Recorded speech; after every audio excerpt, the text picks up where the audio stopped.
High বন্ধুরা, আশা করি আপনারা খুব ভালো আছেন। আমিও খুব ভালো আছি। আবার একটা নতুন রেসিপি নিয়ে চলে এসেছি। আজকের আমি বানাবো পাকা আমের ফিরনি। ভিডিওটা পুরো দেখবেন। আর এই কিন্তু এখনের সিজনে প্রচুর পাকা আম পাওয়া যাচ্ছে। এইভাবে একবার ফিরনি বানিয়ে খেতে পারেন, খুবই ভালো লাগবে। আমি এখানে বাসমতি চাল নিয়েছি 4 চামচ মতন বাসমতি চাল নিয়েছি। চালটা প্রথমে একটা বাটিতে ঢেলে নেব, আর ঢেলে জল দিয়ে ধুয়ে নিতে হবে। চালটা 2-3 বার করে জল পাল্টে পাল্টে একটু হাত দিয়ে রগড়ে রগড়ে ধুয়ে নেব। এতে চালের নোংরাটা বেরিয়ে যাবে। ধোয়া হয়ে গেছে। এবার অল্প জল দিয়ে এটা আধ ঘন্টার জন্য এইভাবে রেখে দেবো, ভেজাতে দেবো। আধ ঘন্টা পরে দেখাচ্ছে, দেখুন চালটা কিন্তু খুব ভালোভাবে ভিজে গেছে, একেবারে একদম নরম হয়ে গেছে। এবার এই চালটা আমি মিক্সির জারেতে নিয়ে নেব। মিক্সির জারেতে দিয়ে এটা একটু পেস্ট করে নিতে হবে। আর এখানে আমি দুটো ভালো গন্ধের জন্য এলাচ দিয়ে দিচ্ছি। দিয়ে এটা ঢাকা দিয়ে মিক্সিতে একটুখানি ঘুরিয়ে নেব। খুব বেশি মিহি করার দরকার নেই, এরকম ঠিক একটা দানা দানা থাকবে, এরকমভাবেই নামিয়ে নিতে হবে। ঠিক এরকম গুঁড়োটা করে নিতে হবে। এবার আমি দুধ আগে থেকেই বসিয়ে দিয়েছি। এখানে আমি 500 গ্রাম দুধ দিয়েছি মাদার ডেয়ারি। আপনারা চাইলে গুঁড়ো দুধও জলে গুলে বানাতে পারেন, বা গরুর দুধও বানাতে পারেন। দুধটা ফুটে অনেকটাই ঘন হয়ে এসছে। এবার যে চালটা বেটে রেখেছিলাম গুঁড়ো করে, সেই চালটা দিয়ে দিলাম। দিয়ে এবার খুব ভালোভাবে নাড়ি চাড়িয়ে নিতে হবে। চালটা অনেকটাই সিদ্ধ হয়ে গেছে। এবার আমি এখানে চিনি দিয়ে দিচ্ছি। মিষ্টিটা আপনারা যেমন পছন্দ করেন কমিয়ে বাড়িয়ে দিতে পারেন, তবে ফিরনিটায় আমি খুব বেশি মিষ্টি করব না, সেই প্রসেসেই আমি চিনিটা দিচ্ছি। দিয়ে খুব ভালোভাবে নাড়ি চাড়িয়ে নিতে হবে। আর দুধটা অনেকটাই ঘন এসছে।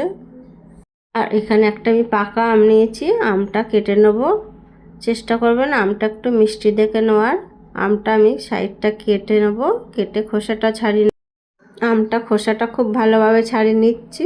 আপনারা চাইলে এমনিও দুভাগ করে কেটে চামচ দিয়েও তুলে নিতে পারেন, যার যেটা সুবিধা। এইভাবে আমি আমটা কেটে পিস পিস করে নেব। আর এই সময় কিন্তু প্রচুর পাকা আম পাওয়া যাচ্ছে। এইভাবে নানান রকমের রেসিপি করে খান, খুবই ভালো লাগে। আমটা দেখুন খুব ভালোভাবে পিস পিস করে কেটে নিয়েছি। এবার একটা মিক্সির জারেতে দিয়ে দেবো। আর এখানে কিন্তু আমি কোনো রকম জল দিচ্ছি না, আমে প্রচুর জল থাকে আর আমটা তো রসালো। দিয়ে এবারে খুব ভালোভাবে পেস্ট করে নিয়েছি। আর এদিকেও দেখুন চালটা কিন্তু হয়ে গেছে অনেকটাই সিদ্ধ, আর অনেকটাই কিন্তু ঘন হয়ে গেছে। এবার গ্যাসের আঁচটা কমিয়ে এইভাবে আমের পাল্পটা দিয়ে দিতে হবে। দিয়ে খুব ভালোভাবে নাড়াতে হবে।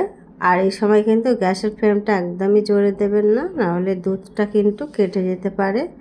দেখুন দিয়ে অনেকটাই কিন্তু ঘন হয়ে এসেছে, আর একটু আমি ঘন করে নেব।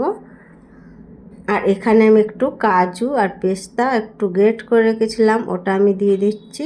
দিলে কিন্তু আরও বেশি খেতে ভালো হবে। দিয়ে আরেকটু নাড়ি চাড়িয়ে নেব। খুব ভালোভাবে দেখুন ঘন হয়ে গেছে, আর ঠান্ডা হলে কিন্তু আরোই ঘন হয়ে যাবে। এবার আমি মাটির এরকম ছোট ছোট পাত্র কিনেছি, এর মধ্যে আমি ফিরনিটা দিয়ে দেবো। আপনারা চাইলেও কিন্তু কোনো বাটি থাকলেও ঘরের কাচের বাটি, এমনি স্টিলের বাটিতেও কিন্তু এই ফিরনিটা জমাতে পারেন। এইভাবে আমি সব বাটিতে ফিরনিগুলো দিয়ে দেবো। দিয়ে ওপরে আমি একটু কাজু বাদাম কিছুটা দিয়ে দেবো। আপনারা চাইলে এটা দিতেও পারেন, নাও পারেন, বা অন্য ড্রাই ফ্রুটও দিতে পারেন। আর হচ্ছে পেস্তা দিয়ে দেবো। এটা দেখতেও ভালো লাগবে আর খেতেও ভালো লাগবে। এইভাবে ফ্রিজে কিছুক্ষণের জন্য আধ ঘন্টার জন্য এইভাবে ঠান্ডা করে ফ্রিজে ঢুকিয়ে দেবো। এতে খুব ভালোভাবে ঠান্ডা ঠান্ডা হয়ে যাবে, খেতেও কিন্তু ভালো লাগবে।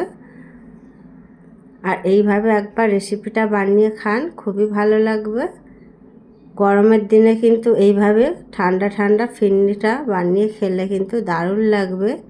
এইভাবে আমি ঢাকাতে ফ্রিজে রেখেছিলাম আধা ঘন্টার জন্য। দেখুন ফিরনিটা একেবারে রেডি হয়ে গেছে, খেতেও দারুণ লাগে। গরমের দিনে আমরা আশা করি একটু ঠান্ডা ঠান্ডা কিছু খাওয়ার জন্যে এইভাবে বাড়িতে বানান, খুবই ভালো লাগবে খেতে।